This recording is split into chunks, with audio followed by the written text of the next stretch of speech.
Hi, welcome to Bari Nation, where we support the bariatric community with humor, humility, and honesty. You've just tuned into a podcast that welcomes you into a community, a resource center, and a safe place that powers your journey towards personal wellness. Our goal is you leave us today feeling hopeful, inspired, and ready to live your best bariatric life.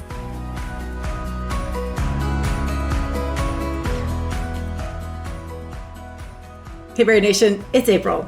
Our September Movement Challenge has already kicked off, but it's not too late to join. So if you're looking for a little extra movement motivation, absolutely become a member today and hop right into the challenge with us.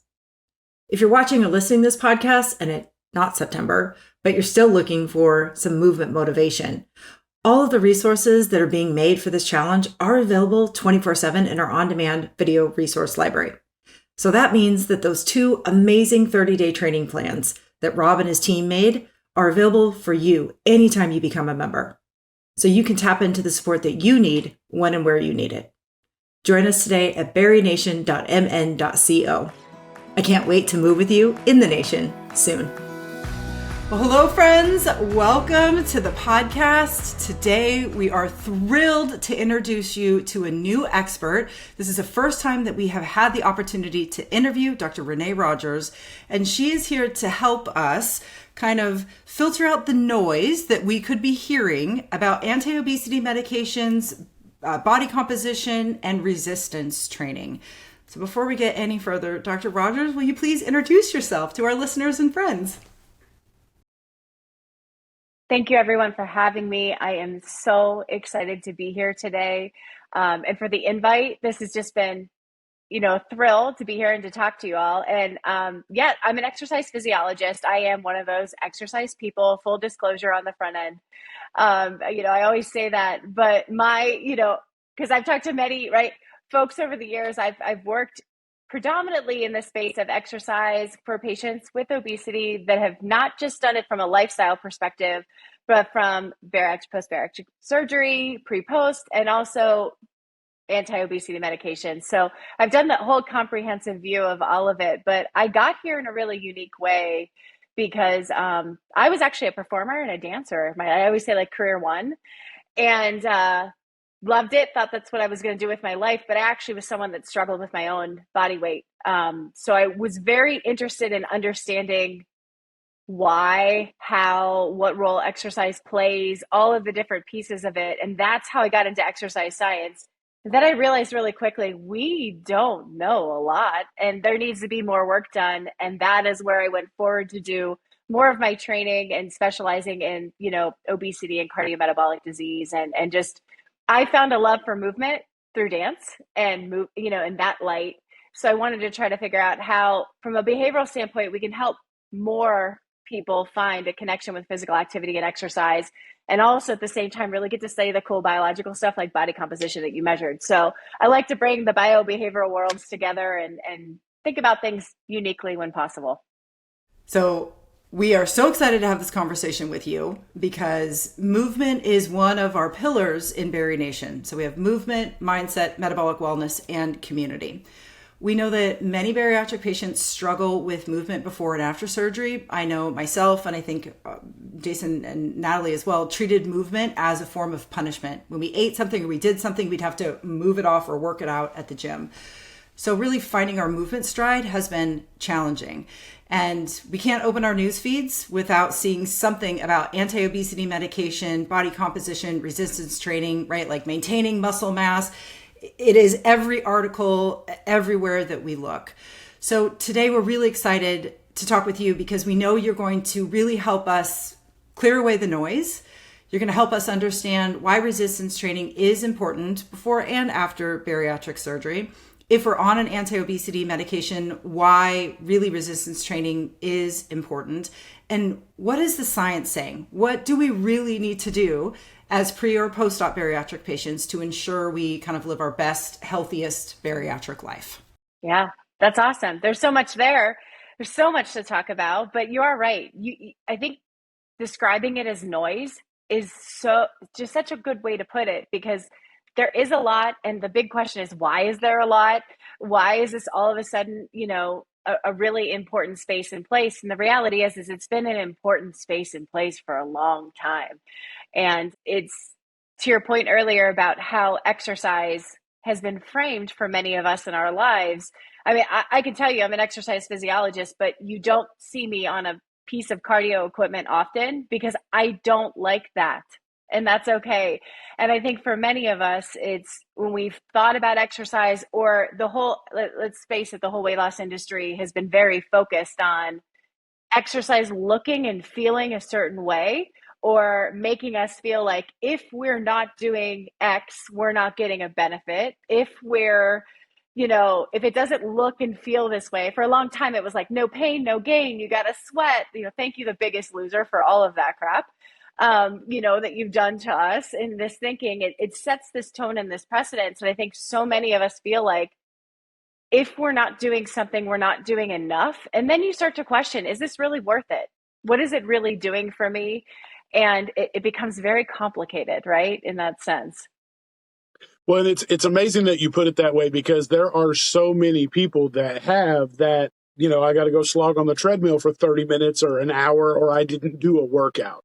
And you also get, so like, this is a predominantly female-based space in bariatrics, and a lot of women are afraid to lift because they say, I don't want to look like that. I don't want to look all muscled up. And when they don't, when it hasn't been presented to them in such a way that it's beneficial to their bodies, and they don't have to look like The Rock, to be in the gym doing work. Like, you can do work and have it be beneficial to your body without being, all swollen, not having a neck. But it's never been presented in that way. So it's amazing to get this opportunity to talk to you, because that's not something that we get to hear all the time. I'm so glad, you brought up that point, because I can tell you right off the bat, when I talk to patients, one of the first things that I say to them is, let's let go of the E word, that exercise word. Just let it go. You've heard things from a lot of people. You've been told things. You see things on social media. You see exercise people, fitness trainers, different personas out there. Let's let go of it and use the word physical activity. Let's start with physical activity. Now, exercise is a component of physical activity. Your diehards are going to say, no, exercise is the structured workouts of a frequency, time, intensity, duration. Physical activity is all the other times that you move. Sure, by textbook. But that's the biological definitions, right? We're humans, and we have to talk about it from a human perspective. And as humans, we need to be active, and we need to live active lives. And we need to find that connection with movement. So letting go of exercise, if we could, even this whole talk, as we talk about different things, let's try that. Let's challenge ourselves to let go of exercise and talk about activity, and talk about it as movement, and really think about it from the standpoint of our muscle health and our well-being, and what that does so that we can feel and function our very best every day. That is what is relevant. And that is what's going to really drive us to get up every day and say, how can I be a little bit more active? And then from there, we grow into who we are, as if we ever become that exercise person, but we grow into who we are as a mover. Oh, I love that. And I know the people listening and watching are resonating with that as well. Yes. Great. So why is there so much new noise around movement right now? There seems to be noise. It's written up everywhere. And I'm assuming it's because there is some factual basis to those news articles, right? If we're on an anti-obesity medication, if we're losing rapid amount of weight, we need to make sure that we're maintaining our muscle mass. So is that why we're hearing so much of this right now? Or is there a different reason? I think that's some of it. Definitely. It is hard not to open a newsfeed and hear Ozempic, Ozempic, right? Which again is even the wrong terminology at the end of the day. That's our medication for type 2 diabetes, not for actually Wegovy or Zepbound would be the medications that are for, obesity treatment. But what's interesting about it is if you look at the history of pharmacotherapy for obesity treatment, our earlier agents, generation 1, even generation 2, which contains that first GLP-1 based drug, liraglutide, that a lot of us heard about, those medications were assisting with a lot of the underlying biology to help with appetite regulation, and a couple other mechanisms in place. Not to get into all of that, but at the end of the day, they weren't giving a substantial amount of weight loss. And like you all know, when we talk about bariatric surgery, 25 to 30%, right, is still the gold standard in terms of, weight reduction or adiposity reduction, right? But these medications, while they were helping, they weren't doing that much better than I think what we could achieve through lifestyle. Now comes along semaglutide. And semaglutide is what is Ozempic or Wegovy. And you see essentially a doubling of the amount of adiposity, or weight, I should say, weight in perspective, that is lost compared to earlier generations like liraglutide. So you went from 8% weight loss on something maybe like liraglutide to 15. So I think the whole world suddenly said, whoa, this is a different landscape, because when you thought about lifestyle, when you thought about weight loss, right, it was always like you do bariatric surgery or you do lifestyle, right? And these pharmacotherapy agents were there, but they just weren't this differentiating factor. So now we've gone from lifestyle being maybe 8 to 10%, maybe commercial programs 5%, to now medications that are somewhere within the neighborhood of 15 to 20, 22%. So all of a sudden the heightened experience is, whoa, this is new, this is big, right? And it's not surgery, right? You all know the commitment and what is big about, surgery and what that takes, and the discipline and the big changes that go along with it. The thought was, for a lot of people, is, okay, here we go. There's another option on the table. And I think that's why there's so much heightened interest. But at the same time, when it comes to lean mass, or we come to body composition, when you look at the amount of lean tissue that you lose with a lifestyle program that includes diet and physical activity, right? We want to be careful, because if you just do dietary changes, you're likely going to lose more lean mass. If you add physical activity into it, it's a little bit less, but sometimes we'd see somewhere between, 8 to 15% lean mass with weight loss, because there's likely always going to be a lean mass loss. And we can dive into that a little bit more if y'all want to. But on the flip side, with these newer agents, it's estimated that it's somewhere between 25 to 40% lean loss. So that now has people going, whoa, wait a minute, that's a lot more than if we were do it through a lifestyle approach. And there's different arguments about it, right? Is it because there's overall magnitude of loss is bigger, so you have more to lose and that's okay? Or is it truly at a point of saying, this could be detrimental to the word the word metabolic, so important to all this, is that detrimental to our metabolic health? So that is why I think we're getting so much attention out there on this exact topic. That, I think we're all a little bit mind blown on that. I mean, we are bariatric patients. I know, April, you have been on and off medications, but to really hear the numbers that it's basically doubled the lean tissue loss, for me, it makes sense. I think that's where it clicks. We've had conversations in the past about the importance of that lean tissue in our recovery and beyond. But to hear from me, like, oh no, these medications or even bariatric surgery, you're really losing a lot of that important tissue. It's alarming, but in a way that I feel like I have the knowledge, like knowledge is power. It's alarming, but I know what I need to do for the most part in order to retain that. So thank you for that. Oh, yeah, absolutely. And, I think it's also important, and we should remind all of ourselves that, right, that when, we're carrying excess body weight, our body also, we carry more lean tissue. And when we talk about lean tissue, let's be clear, lean tissue is bone, muscle, and organs, tendons, connective tissue. All of those things are lean, right? So muscle is actually only one component of lean tissue. So when you hear someone say, you're losing this much muscle mass, or it's all about, you're losing all this muscle with bariatric surgery or with a weight loss medication, or I should say an obesity medication, let me correct that. Understand that we don't actually know the exact amounts of muscle. We can only estimate it, right? And when you are carrying excess body weight, you need more lean tissue to maintain your body size, to hold up your frame, to walk every day, to feel and function. When you shed some adiposity, you will naturally shed some lean tissue to go along with that.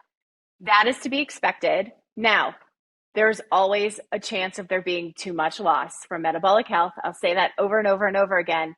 But really to say that we're going to stop lean mass loss or we're going to completely slow it down, that's unrealistic expectation, I should say. And I always tell everyone, and it was funny, I gave a talk earlier today even to an organization for exercise professionals. And I said, stop telling people that you have an exercise program that's going to stop them from losing muscle mass and it's the end of the world if they lose lean tissue. I said, you're scaring people and making claims for unnecessary reasons. And I think that's not, for all of you listening to this, I hope you understand that you do need to pay attention to your muscle health. You absolutely need to move. But there's some expectance, especially after bariatric surgery, you're going to lose some lean tissue. And we do have studies that have demonstrated that even with a loss of lean tissue, whether how much of that's muscle or not, post-bariatric surgery, we know that with exercise, you can not only improve your cardiorespiratory fitness, you can, even more important, down to the cellular level, improve the health of your muscle tissue. So your mitochondrial function, and that is what gives you energy and makes you stronger and feel better every day. So even with loss, you can take what you have and make it the best functioning tissue inside of your body. You can do it. It's possible. So I always say, maybe we should take the focus away from the quantity of tissue that you have and really focus on making the tissue, the quality of the tissue that you do have, the best that it can possibly be. And that is something that you can be empowered to do by moving more. That was my very next follow-up question. Thank you for really taking the time to explain what those things mean. Because I know people are going to be listening or watching and they're going, wait, I don't know what that means. I don't know what that means. I didn't understand that lean body, that lean tissue was bones. And I thought it was something different. So to know that you're going to lose that no matter what you do, if you were on a weight loss journey, whether that's through surgery or through anti-obesity medications, it's to be expected. So that kind of like, oh, okay. I think the other question that we all worry about is kind of what you just said. So once we lose that lean tissue, especially if it's muscle, can we gain any of it back? Or is it one of those things that it's like, once you lose it, you've lost it type of situation? Yeah. Yeah. It's a hard thing. And I'll say this because you're truly right. We have, post-surgery, you're restricting the amount of calories you consume. With an anti-obesity medication, you are not hungry. So you're likely taking in, you have less hunger, more satiety long-term with the way these medications work. So you're eating less. So essentially your body is in a hypocaloric state, right?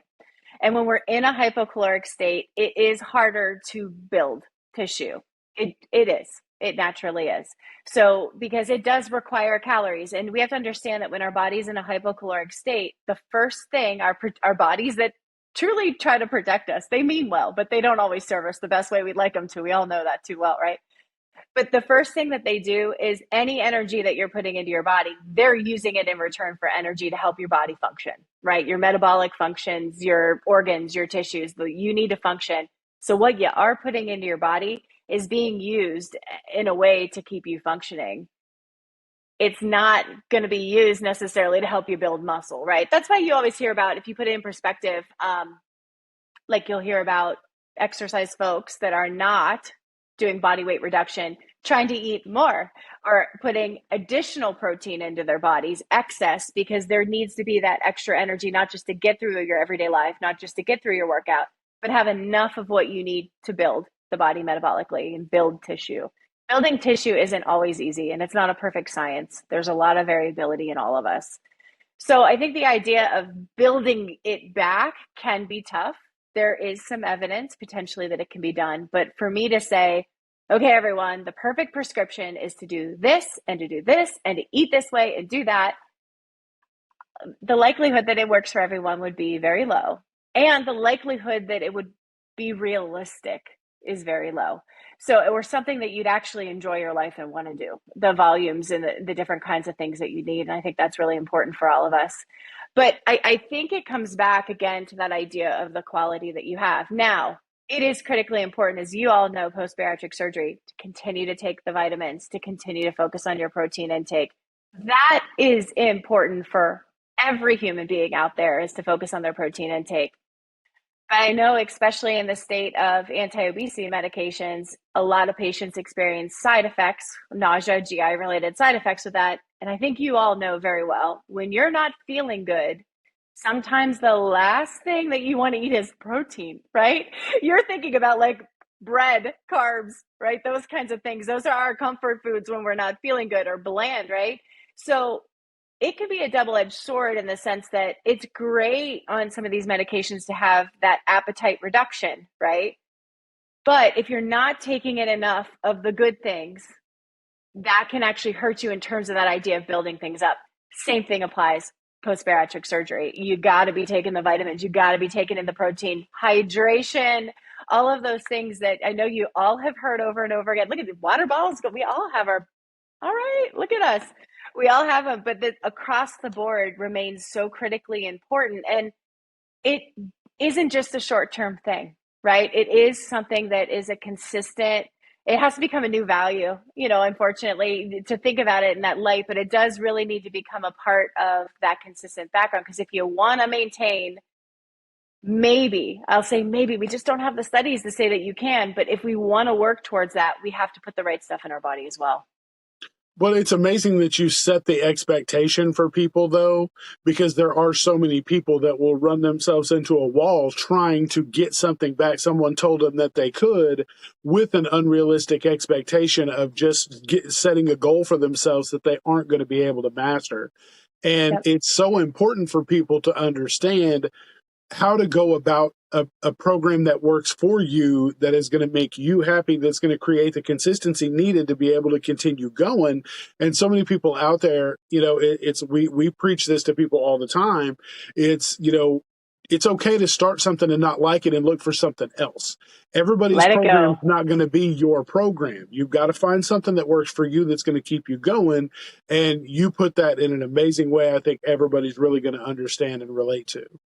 Oh, thanks for saying that, because I preach to the walls. And if anybody has followed me on social media or seen any things that I post, I'm not a fitness influencer. I will put that out on the line. Like, most fitness professionals probably get more mad at me than not, because I try to be like the honest, like, let me give it to you straight kind of person. But I would say to any person listening to this, to your point, if someone tells you they have the perfect method for you at a gym or a fitness center, and I'm an exercise person, right? I advocate for fitness professionals.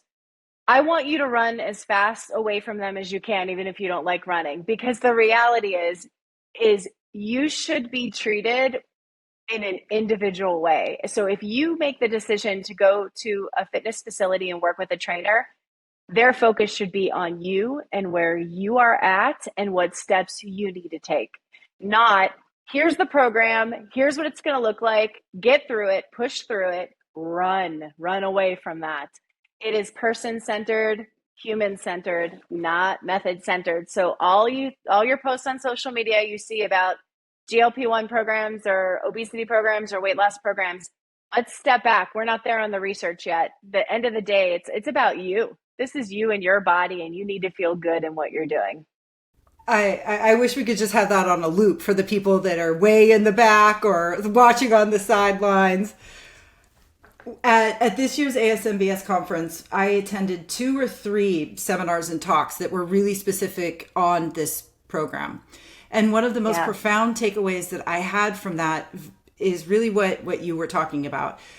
Every bariatric patient goes into their post-op life in a completely different spot physiologically, right? So one person movement level is different than the other person's movement level. And if you're asking them to do something that is absolutely beyond even their wildest dreams when it comes to mobility, you're going to shut them down. They'll never engage in movement or exercise, and it's not going to end well. And even though I knew that, just when you said it, it took me back to the days that I was at the gym. And for whatever reason, I have a heck of a time doing squats or something where you lunges, whatever, one of these things. And I have always struggled with them. Even when, now I'm at my smaller size and at my larger size. The point of me sharing this is not a single trainer ever told me, maybe your body's just not built to do that movement. I was always told you will do this movement because it does X, Y, and Z for your system. But I always felt awful about myself and my movement because I couldn't do that. But I could deadlift or squat, 400 pounds. But I mean, it was just so infuriating to me. So your story validates my experience as a human in the gym. And, I love telling people, stop thinking about the exercise that you should do and why you should do it. Think more about how the exercise serves you. The exercise is a thing. You're a human. Human trumps the thing, right? So how is the exercise serving you and your body? If you go, wow, you wake up the next day and go, I feel really good. And, I'm motivated to do it again. Or if you get out of bed and you can't move and the rest of your day is messed up and you feel miserable and your body is aching and you go, that didn't serve me. It did, but it didn't serve me. It didn't serve me in a way that works with my life. I think it's critically important for us. And, there's a lot of ways out there to do a lot of different things for our bodies. There's, a really good trainer and exercise professional that understands, obesity. There's not a lot of them out there, right? This is a specialty niche area, right? But so I can understand why a lot of people don't go that route always too. That's one of my goals, is to create, a certification or a body to do more education on the fitness side, before the end of my year. So hopefully we'll be having another conversation. I'll be telling you about this wonderful new resource that I have for all of you. But there's lots of different ways to do activity. And one of the things that I always found to be really profound in working with patients post-bariatric surgery is so many would say, my body has changed so much. I don't recognize it, or I'm not balancing the way that I was. And they're asking me to do lunges with my legs split apart this wide and balance in the middle of a room and in front of a bunch of people. And, you sit there and you go, wait a minute, maybe step one is we should work on our balance. We've just lost a lot of weight. And if I am balancing better, or I have better core strength, or I have better posture, maybe then I'll be able to do some of these exercises. Everything's phasic in what we do. So we could talk about how important resistance training is, but I think we also have to accept that may be a goal for us down the line. Maybe we need to start with getting out and walking more and understanding our body and getting used to what it feels like to move a little faster, move a little slower. Where is it good for me to walk? Balance is a big piece of it, right? Then as you get more comfortable in your body, say, I want to challenge myself. Maybe I'll add some weights when I'm walking, or maybe I'm going to add these couple exercises, or every hour when I'm at my desk sitting and working, I'm going to get up and I'm going to move around more. I'm going to experiment with movement. I'm going to try a cool balancing activity. Those kinds of things I think can really be starting points. And then we move into programming when we're ready, basically. I think all of this is just, I know it's resonating with the three of us, and I know it's resonating with those listening and watching. I go back to kind of what you said earlier in the episode of, like, we have to rethink what this resistance movement looks for us. I think back to the beginning, about a year post-op, me trying to start moving my body more, trying to do those resistant movements. And I found there are so many resources out there that are adaptable, for bigger bodies, or for people who are like me, who are maybe not at those levels that we see these, fitness gurus, for lack of better terms, doing.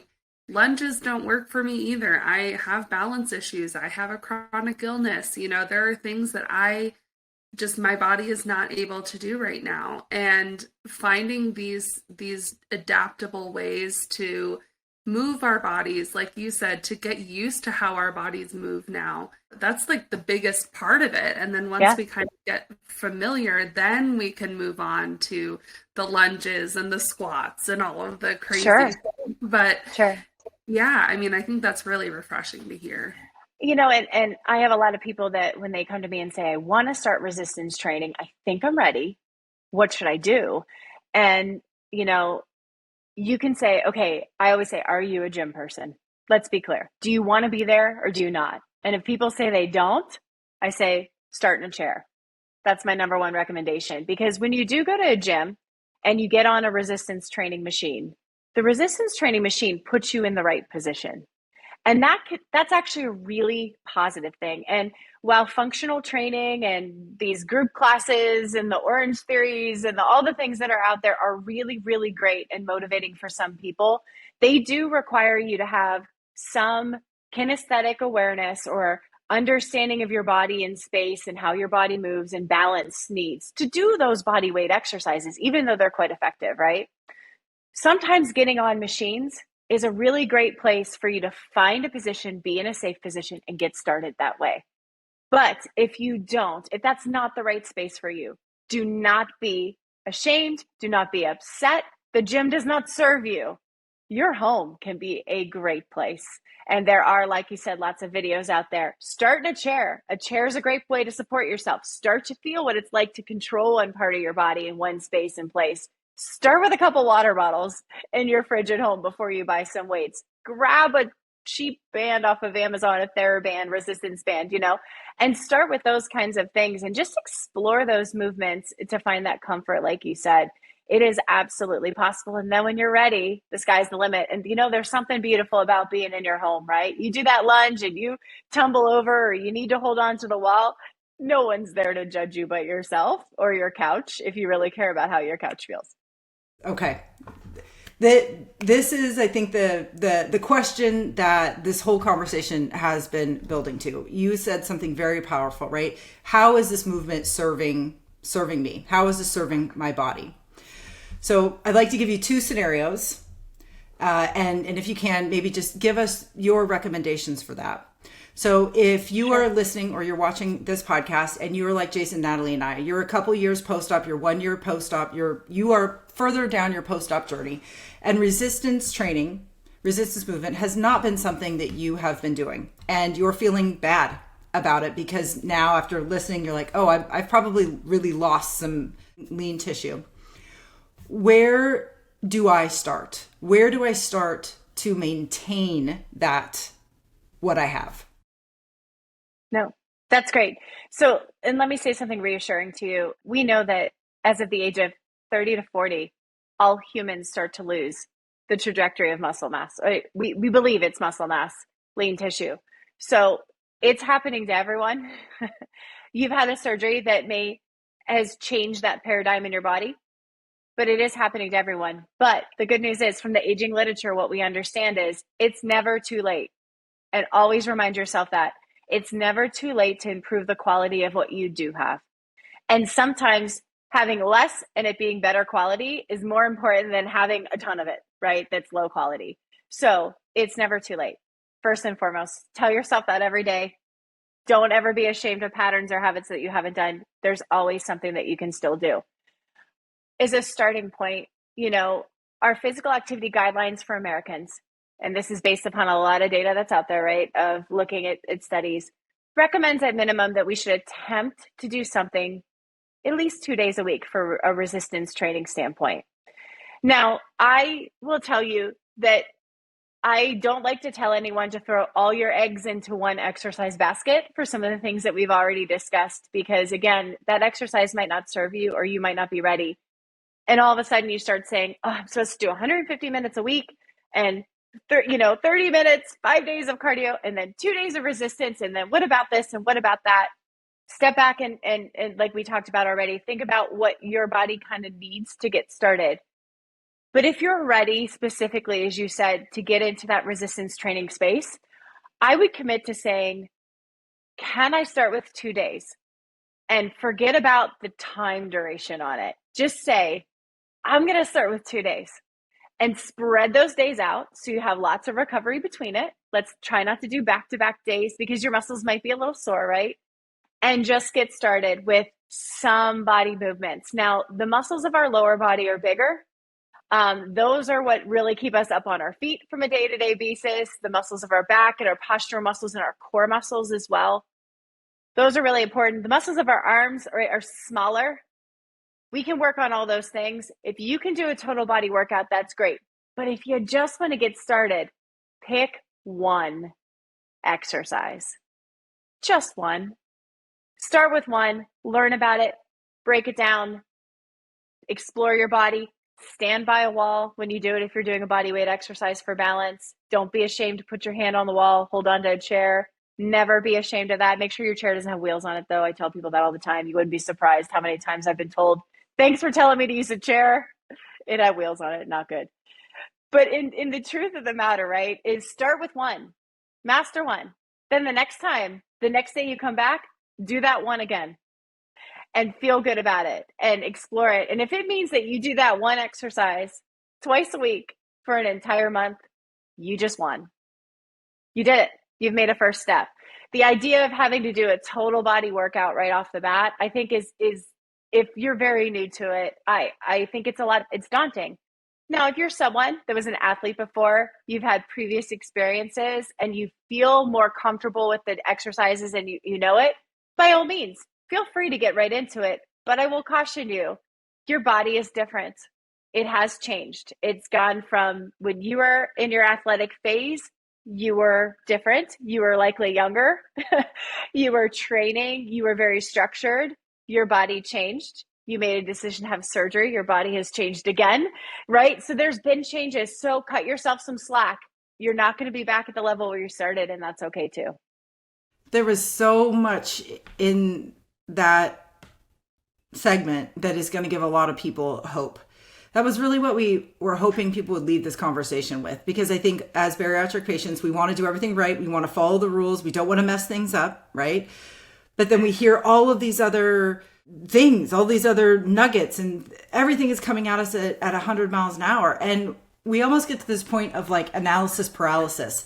There's so much information out there. I'm supposed to do so many things. I'm just paralyzed because I can't make a decision on what direction to go. And we want to be effective with our time. We don't want to waste any time. Like we just want to, but it keeps us stuck when it comes to movement, specifically resistance movement. I've had so many patients say to me recently, like, and now you're asking me to do resistance training? Like for so many years, it was like, get out and walk, do your cardio training. It's important. And now it's like, we're talking about body composition, right? It's really a big push. And it's like, wait, what? So I know that feeling. It's like, now there's another thing I have to try to figure out in this relationship. Yes. So the second part to my question was if somebody's watching or listening and they are either thinking about having bariatric surgery or they're thinking about onboarding an anti-obesity medication, where do they start, right? If they're not active, if they are active, do they continue with what they're doing, or does it not change at all? You know, that's such a wonderful question. And I want to put it in the perspective of something that you just said about all of the things that you're trying to be really good at. And I know that in a pre-surgical program, you're hearing a lot of things. You're going to have to do this, and you're going to have to do this, and I need you to do this, and I need you to do this, and you got to try this. And on the dietary side, on the behavioral side, the mental health side, which is such a critically important piece of this, and on the exercise side. So the reality is we know that the relationship between all three components, physical activity, dietary changes, and mental health, right, support with this is so critically important. But we also recognize, and I recognize this from just years of working with folks, is doing it all at one time isn't always feasible. So I think as you go forward on your journey, the best recommendation I can make is think about what's right for you right now. It doesn't mean that a month, 2 months, 3 months from right now, you can't start. It means that trying to do it all may not serve you either. So what's, like we talked about, one exercise that you might start? What's that one thing this week that you really prioritize in terms of the new behaviors that you need to start doing, and start with those and take it from there? And, I've worked with many folks over the years that have said, I really need to get my diet quality in check first. That's got to be a first level priority for me. And then what I see happens is that getting those habits under control really helps to fuel their energy and have them feeling better. And then from there, they actually find that it becomes easier to exercise because they have more energy. They're getting the fuel that they need. They're doing all those important things. Then I have other people say to me, getting out and moving a little bit every day, I'm very proud of myself after that. It invigorates me. It energizes me. And then it makes me think about the other health behaviors that I'm doing and all that's gone into this, and what a blessing this opportunity and this surgery has been for me. And it gives me gratitude to go forward with the other things. So I think for you, you need to pause and say, what is of these 3 critical behaviors? At some point, have confidence in yourself that you're going to have a really good control over all of them. But when it comes to physical activity, say, is it right for me right now? But still try to make that commitment of, I'm going to get there at some point. That is such a beautiful balance. And as patients, we really need to hear that, because it's easy for us to be overwhelmed. It's easy for us to have that analysis paralysis, decision fatigue, but to really know that we are doing the right thing when we are checking in with ourselves and we are prioritizing our needs and focusing on one thing before we roll into another is truly the best way that we can move through our bariatric journey. And that's every human, right? So our world is set up to multitask. And we multitask at everything, but when it comes to our own health behaviors, now we have to multitask at another layer. And that's really the one that may be the most important at the end of the day is, our body and our soul, how we feed our body and our soul. So we can't beat ourselves up about not being perfect. We need to consistently remember it's a process. All right, Dr. Rogers, we covered a lot in this amazing conversation. And I know this is going to be one of those episodes that people are going to listen to, and then they're going to go watch, and then they're going to listen to again, and they're going to take notes. So thank you for joining us today. We always love... My pleasure. We always love to give our guests kind of the final word. Is there one thing that you're really hoping people leave today's conversation with, either knowing or believing? I think believe in yourself. Our bodies are meant to move. And while your body has changed, it still probably would love to move. And I say probably because some movements don't feel good. Those movements you should let go of and look for other movements that feel good on your body, and be an advocate for yourself in the exercise space. If it doesn't serve you, let go of it. And if you are working with an exercise trainer, verbalize when something doesn't feel good or isn't right for you. They're there to serve you too. Wonderful. Thank you so much. Phenomenal takeaways, by the way. Phenomenal. Dr. Rogers, where can people connect with you on social media? So yeah, I'm pretty active in the LinkedIn space. I found this to be one of my new favorite homes. Because it feels like a space that I find that people build each other up and share really nice professional resources out there. I'm connected with a lot of, obesity specialists and fitness exercise folks. I kind of sit in the middle of both worlds. So when I see really great research or posts that are out there, I try to put them up and summarize what they mean. But also if I see really great exercise information, same in the other direction. So I try to live in the middle of both worlds so you can see lots of resources. And message me, ask questions. I love talking to all of you. You help me learn and think about the research that we need to do. Oh, well, thank you. And we'll make sure that all of your contact information, where they can find you, is linked in our show notes as well, because I know people are going to be reaching out. They're going to have some questions. They're going to want to see the research that you're working on and what you're sharing. We are fabulous. I love it. Oh yeah. We are all bariatric learners. So we will be on your feed, scanning through everything and reading everything. Okay. Dr. Rogers, thank you so much for joining us today. We appreciate you. Absolutely. Hey, Bari Nation, it's April. We just want to pause here and take a moment to thank our amazing Patreon supporters and Bari Nation members. This is predominantly a member and listener supported show. You are the one that is keeping the lights on this podcast. Every single month, these people contribute to ensure that this amazing support continues to not only help them, but help millions of people around the globe who are suffering from the disease of obesity. If you want to add your voice to this podcast, join us by becoming a monthly Patreon subscriber or a member of our community. To support monthly on Patreon, head to patreon.com/BariNationPodcast, or to join us in the community, go to barination.mn.co. We would be so thankful and honored to have your help and support as we continue to grow this amazing Bari Nation podcast.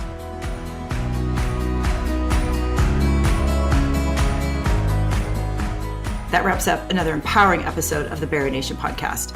If you enjoyed today's episode, keep the conversation going by joining the Bari Nation membership community, where you can attend live support events, access on-demand resources, and find a caring community.